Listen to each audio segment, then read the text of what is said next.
Magandang araw, mga kaibigan. Sa video na ito, susubukan nating alamin ang kwento ng isang Filipino content creator na talagang umangat sa digital world, si Sergey Bin. Mula sa pagiging guro hanggang sa pagiging viral sensation, pag-uusapan natin ang kanyang paglalakbay, ang kanyang mga pinakasikat na content, at kung paano niya naabot ang tagumpay sa Facebook, TikTok, at YouTube. Huwag kayong aalis dahil siguradong magkakaroon tayo ng kasiyahan at maraming matutunan tungkol sa buhay at karera ni Sergey Bin. Tara na't simulan ang kwento. Si Gavin Kapinpin, na kilala sa pangalang Sergey Bin, ay isang kilalang personalidad sa social media mula sa Pilipinas na sikat sa kanyang mga komedyang video at prank. Ipinanganak noong ika-12 ng Oktubre taong 1995 sa Cabanatuan City, siya ay unang nagtangkang mag-career bilang guro pagkatapos magtapos ng kursong secondary education, major sa Ingles mula sa University of the East. Nagsimula si Gavin sa paglikha ng digital na nilalaman noong 2012 sa pamamagitan ng pag-upload ng mga vlog sa YouTube. Ngunit ang kanyang paglipat sa Facebook at kalaunan sa TikTok ang nagbigay ng malaking pagtaas sa kanyang kasikatan. Ang kanyang Facebook page na Sergey Bin ay may higit sa 7 milyong tagasunod at ang page naman ng kanyang kapatid na kanyang pinamamahalaan ay mayroon ng 15 milyon followers, at ang kanyang nakakatawa at engaging na mga content na madalas ay may mga prank sa kanyang pamilya at mga kaibigan ay nagpasikat sa kanya online.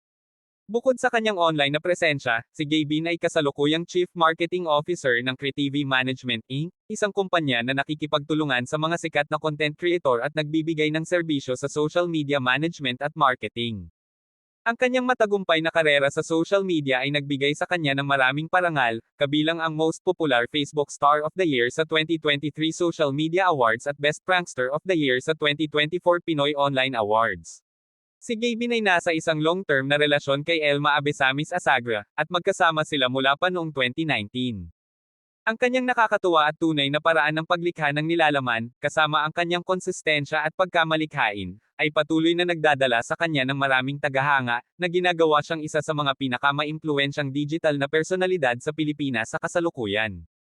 Kilalang-kilala si Sergey Bin sa kanilang nakakatawa at relatable na tema, kadalasang naglalaman ng mga prank at reaction videos na tumatalakay sa malawak na audience.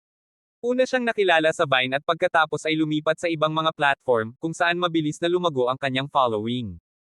Halimbawa, ang kanyang Facebook page ay may higit sa 7.5 milyong followers, samantalang ang page naman ng kanyang kapatid na kanyang pinamamahalaan ay nasa 15 million followers na, at ang kanyang TikTok account ay may humigit kumulang 5 milyong followers at higit sa 40 milyong likes. Ang pamilya Kapinpin, partikular sina Gavin at ang kanyang mga kapatid na sina Allen at Kelsey, ay naging kilalang mga personalidad sa Pilipinas para sa kanilang nakakaaliw na content, na kadalasang tampok ang iba pang mga miyembro ng pamilya at malalapit na kaibigan. Ang kanilang mga video, na karaniwang kinukunan sa kanilang bayan sa Cabanatuan City, ay nagbibigay ng halo ng komedya, prank, at pang-araw-araw na buhay, na umaakit sa maraming Pilipino na nasisiyahan sa magaan at tunay na nilalaman. Ang paglipat ni Gavin mula sa pagtuturo patungo sa full-time na content creation ay makabuluhan, lalo na't isinasaalang-alang ang kanyang mga unang pag-aalala tungkol sa pagpapanatili ng kanyang lisensya sa pagtuturo habang tinutuloy ang kanyang hilig sa paggawa ng mga video.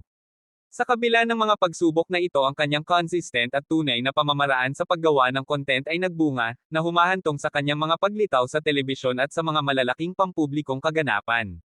Ang storya ni Sergey Bin ay hindi lang kapupulutan ng aral, maari din itong maging inspirasyon pa sa mga content creator kagaya ni Sergey Bin. Ang storya ni Sergey Bin ay patunay na lahat ng sakripisyo at pagtitiyaga ay nagbubunga rin, yun lamang, salamat sa panunood.